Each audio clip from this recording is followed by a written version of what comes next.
आज हम मुफ्ती अकमल साहब का ये बयान सुनेंगे। मेरी गुजारिश है कि आप लोग इस पूरे बयान को सुन कर जाएँ, अधूरे में छोड़ कर ना जाएँ।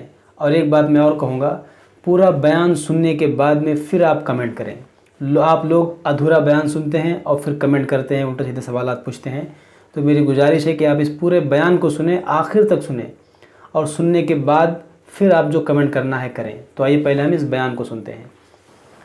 और मैं मुसलमानों से भी गुजारिश करूंगा, या अली मुश्किल कुशा कहना क़ुयूदात के साथ बिल्कुल जायज़ है।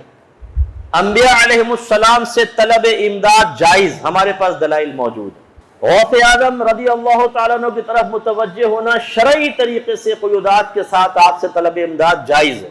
लेकिन अगर एक सुन्नी ये जहन बना ले कि मांगना है तो सिर्फ नबी से मांगना है, मांगना है तो गौसे पाक से मांगना है, मांगना है तो ख्वाजा साहब से मांगना है, और उसको उस तलब के अंदर एक तड़प और एक कशिश और एक गहराई महसूस हो, जब अल्लाह से मांगे तो सतहीपन महसूस हो, उसे अपने ईमान की फिक्र करनी चाहिए। ये मारिफत खुदाबंदी की कमी है हमारे अंदर कि जब हम गौसे पाक को पुकारें तो ईमान मजबूत सा नजर आए और बड़ा ही एतमाद नजर आए, जब अल्लाह को पुकारें तो एतमाद में तजल्जुल नजर आए। अगर ऐसा है तो उस मुसलमान को गौर करना चाहिए। वसीला शरन जायज है, वसीला कायम करना, लेकिन किसने कहा कि सिर्फ वसीला ही कायम करो? अब अल्लाह से डायरेक्ट मांगना तुम्हारे लिए गलत हो गया है। नबी से मांगो, गौसे पाक से मांगो, या हर एक में वसीले ही पेश करो तब तुम्हें मिलेगा, वरना नहीं मिलेगा। ये जो एक हमारे यहाँ बेएतिदाली पैदा हुई है, ये सही नहीं है। सबसे पहले अपने रब की तरफ मुतवज्जो। मेरे उस्ताद मोहतरम की किताब पढ़ें, मिन अकायदी अहले सुन्ना, अब्दुल हकीम शरफ कादरी साहिब दामद रहमतुल्लाह अलैह, बहुत जबरदस्त आलिम दीन थे मेरे उस्ताद। उन्हें अगर आप देखते ना तो आप कहते यार ये वाकई अल्लाह का वली, ऐसे सादा आदमी और ऐसा अल्लाह ने उनको वजाहत से नवाजा था माशाअल्लाह। मैंने उनसे बुखारी शरीफ पढ़ी और मुझसे बड़ी मोहब्बत करते थे, बहुत ज़्यादा। मौलाना अकमल कहते थे, मौलाना अकमल बड़े प्यारे उस्ताद थे, अल्लाह उनको जन्नतुल फिरदौस में आला मकाम अता फरमाए। आपने अपनी उस किताब में लिखा कि अल्लाह ताला से ही तलब इमदाद औला और अफजल है। अल्लाह से तलब इमदाद करने, वही मालिक है, खालिक है, पूरी कायनात के दस्ते कुदरत उसके हाथ में है। हाँ, मेरे अल्लाह की आदत करीमा है कि वह जो अता फरमाता है वसीले से ही अता फरमाता है। वसीले की तरफ निस्बत जो है वो अल्लाह की तरफ ही होती है। जैसे कोई ट्रक कुचल देता है, मैं कहूँ यार ट्रक ने आदमी को कुचल दिया, तो इसका मतलब मैं ये नहीं कह रहा हूँ कि ड्राइवर को छोड़ दो क्योंकि ट्रक ने कुचला है, ड्राइवर ने कोई निस्बत ड्राइवर की तरफ कर रहा हूँ, करा दो, ओ निस्बत ट्रक की तरफ कर रहा हूँ कि या तो ड्राइवर नहीं है ना भाई, ड्राइवर ही पकड़ा जाएगा, ना कि ट्रक को जला दो और सजा मिल गई, ड्राइवर साहब आप जाओ, ट्रक ने मारा था कर दिया। नो, तो वसीले की तरफ निस्बत जो है वो अल्लाह की तरफ ही होती है। लेकिन अगर ऐसा ही हो कि ड्राइवर को कहोगे तुम जाओ, तुमने कोई मारा है, ट्रक ने मारा है, ये सही होगा? बस ये समझे कि जब वसीले की तरफ इतनी तवज्जो हो जाए, खालिक को एक माज़अल्लाह एक कम अहमियत का हामिल समझा जाना शुरू हो जाए, माँ बात पे या गौसे आजम दस्तगीर तो कहे या अल्लाह ना कहे, उसके जबान से ना निकले और कहे तो वो अजनबियत सी महसूस करे, इसमें थोड़ा सा तवज्जो करनी चाहिए। हमारी आवाम को तवज्जो करनी चाहिए। क्यों हम अल्लाह ताला से ऐसे हो गए हैं कि हमें अल्लाह का नाम लेते हुए अजनबियत महसूस होती है और गौसे पाक का नाम ले तो बड़ी अपनाइयत और चाशनी महसूस होती है। ये जो अशार होते हैं ये अलग बात है, ये भी मैं वजाहत कर दूं। तुम ही से मांगेंगे तुम ही दोगे, तुम्हारे ही दर से ही लौ लगी है। तो एतराज किया जाता है क्या नबी देगा, अल्लाह नहीं देगा? भाई यहाँ हसर इजाफी हकीकी नहीं है। हसर मीन्स किसी को किसी के साथ मुक़य्यद कर देना। मैं तो आप ही से सवाल करूंगा, तो मैंने सवाल करने को इनकी जात के साथ खास कर दिया, ये हसर कहलाता है, ठीक है। अब अगर मेरा इरादा ये किसी और से नहीं करूंगा, इन्हीं से सवाल करूंगा, इसे कहते हैं हसरे हकीकी। और बाद वक़्त होता है कि मैं अपनाइयत के इजहार करना चाहता हूँ, औरों से भी पूछता हूँ, लेकिन कहूंगा भाई मैं तो आप ही से करूंगा। और इरादा ये नहीं है कि किसी और से नहीं पूछूंगा, बल्कि यहाँ अपनी मोहब्बत का, अपने एतमाद का यकीन दिलाना मकसूद है। इसे कहेंगे हसरे इजाफी।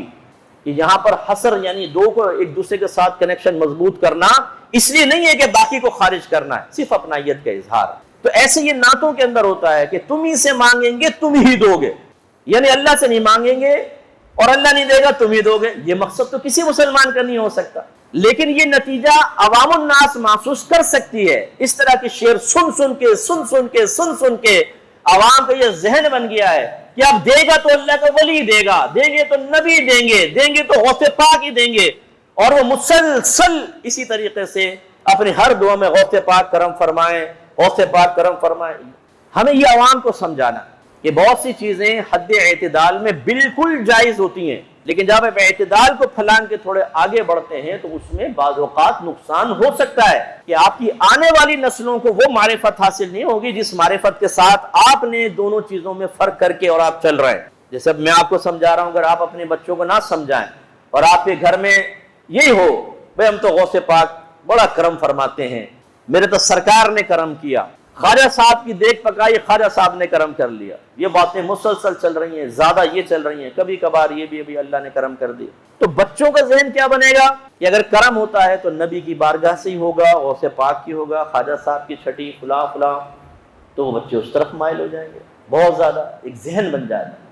मुझे एक आम आदमी नहीं, एक आलिम दीन मिला, आलिम दीन थे, कहाँ मुलाकात हो ये भी नहीं बताऊं। वो कहने लगे मुफ्ती साहब मेमन थे, हम मेमनों में ये है अगर कोई अल्लाह के नाम पर मांगे तो 50 रुपए देंगे और गौसे पाक के नाम पे मांगे तो 500 रुपए देंगे। बड़ी बात। अब मैं उसको गलत नहीं कह रहा हूं, मैंने उनसे बहस भी नहीं की, ये वजह फर्क क्यों है बताइए, क्यों है वजह फर्क। गौसे पाक को भी अगर मकाम गौसियत हासिल हुई तो मेरे रब का करम है, अल्लाह ताला ना चाहे तो नहीं। आप हजरत को गौस कह के चिपड़ जाएंगे कि हुजूर हमारी हाजात पूरी करें, क्योंकि हजरत मकाम गौसियत पर नहीं है ना। इसका मतलब है गौस होगा तो वो गौस अल्लाह ने बनाया, उनको मकाम मर्तबा दिया, लेकिन आप इस अंदाज से चीज को बयान कर रहे हैं कि जिसमें गौसे पाक से इजहार अकीदत तो है लेकिन तकाबुल में अल्लाह का जिक्र कर रहे हैं। इस तकाबुल से आम जहन क्या नतीजा मुरतब करेगा मुझे बताइए। मैं इसका भी मुखालिफ, और मैंने कई जगह जलसों के अंदर बरमला टोका है और क्वेश्चन किया है नकीब महफिल से, नारे तकबीर में एक हाथ उठाओ, नारे रिसालत में 2 हाथ उठाओ, क्यों? मैंने एक नकीब महफिल से कहा, मैंने कहा क्यों अल्लाह के नाम पर 1 हाथ और गौसे सरकार के नाम पर 2 हाथ क्यों? मुझे समझाओ क्या है इसके पीछे लॉजिक, क्या कहना चाहते हो, इससे अवाम क्या नतीजा मुरतब करेगी मुझे ये बताओ। कि अल्लाह के लिए 1 हाथ उठाओ, नबी के लिए 2 हाथ उठाओ, क्या नतीजा मुरतब करेगी? मैं आप पे छोड़ देता हूं, आप खुद ही गौर करें। मैं इस पे नाजायज हराम का हुक्म नहीं दे रहा हूं, मैं कह रहा हूं इससे अवाम क्या नतीजा मुरतब करेगी वो बताओ। कौन सा इसमें इजहार अकीदत नबी करीम के साथ ऐसा पोशीदा है जिसमें अल्लाह की भी अजमत बन रही हो और नबी करीम की अजमत भी जाहिर हो रही हो? नारे तकबीर में 1 हाथ, नारे रिसालत में 2 हाथ, क्यों भाई? इस वजह से अगर आपके जहन में कोई सोच है तो उससे अवाम पर ऐसा मुसल्लत ना करें कि अवाम के लिए इम्तिहान बन जाए और वो माज़अल्लाह सुम्मा माज़अल्लाह अल्लाह ताला की हकारत की निगाह से देखना शुरू कर दिया, जहन में हकारत पैदा हो और नबी के लिए अजमत पैदा हो। और मैं आपको चैलेंज करता हूं, आपसे क्वेश्चन करता हूं, अगर नबी करीम के सामने कोई कहता कि नारे तकबीर पे 1 हाथ उठाओ और ना मेरे नबी के नारे पे 2 हाथ उठाओ, बताएं आपके नबी क्या कहते हैं? जानदारी से सोच के मुझे बताएं क्या कहते हैं आपके नबी? पसंद करते इस बात को? मैं दलील देता हूं आपको। सरकार को सहाबा के पास से गुजरे, वो हमारे नबी को हजरत मूसा अलैहिस्सलाम पर फौकियत दे रहे थे, हमारे नबी के कमालात ज्यादा है। सरकार ने शायद फरमाया, रुक गए सरकार, फरमाया मुझे मूसा पर फौकियत मत दो। इसी तरह एक रिवायत में कि यूनुस अलैहिस्सलाम पर सरकार को फौकियत दे रहे थे, सरकार ने फरमाया मुझे यूनुस पर फौकियत मत दो। इसकी शरह क्या है? शरह में लिखा था कि अंदाज कुछ ऐसा था कि नबी के कमालात बयान हो रहे थे और मूसा अलैहिस्सलाम के लिए कुछ तहकीर का सा पहलू निकल रहा था, लिहाजा नबी करीम ने इसको मना फरमाया कि मुझे इस अंदाज से फौकियत ना दो कि किसी नबी के लिए तहकीर का पहलू निकले। वरना मेरे आका ने खुद फरमाया अना सय्यदुल अव्वलीन वल आखिरीन, मैं पहलों का भी सरदार हूं, मैं बाद वालों का भी सरदार हूं। लेकिन क्या किसी के लिए तहकीर का कोई लफ्ज कहा सरकार ने? नहीं। ये सरकार ने, क्योंकि सहाबा किराम क़यामत तक के लोगों के लिए एक जरिया हिदायत थे, उनका एक एक अमल नोट किया जाना था, उसको फॉलो किया जाना था। मेरे आका ने एहतियात बताई इस तरीके से जिक्र ना करें मेरा कि किसी नबी के लिए कोई तहकीर का पहलू निकले, ये सरकार ने मना फरमाया। तो अब ऐसा कोई तर्ज अमल के जिसमें अल्लाह के लिए कुछ हकारत का सा पहलू निकले और नबी के लिए फौकियत का पहलू निकले, ये मेरा नाक़िस जहन है। अगर मैं गलती पर हूं अल्लाह मुझे मुआफ फरमाए कि ये मुनासिब नहीं है। और ये जो है हाथ उठाने वाला, अगर आपके सामने भी कहे उससे कहें भाई खुदा के वास्ते कुछ बताओ, इसमें लॉजिक क्या पोशीदा थी वो आप बता दीजिए, ताकि उस लॉजिक का फिर तज्जिया किया जाए कि भाई वाकई इसमें ईमानी गहराई कितनी पोशीदा है, उसके एतबार से फिर खासतौर पर हम जैसा आदमी अपनी इस्लाह कर ले।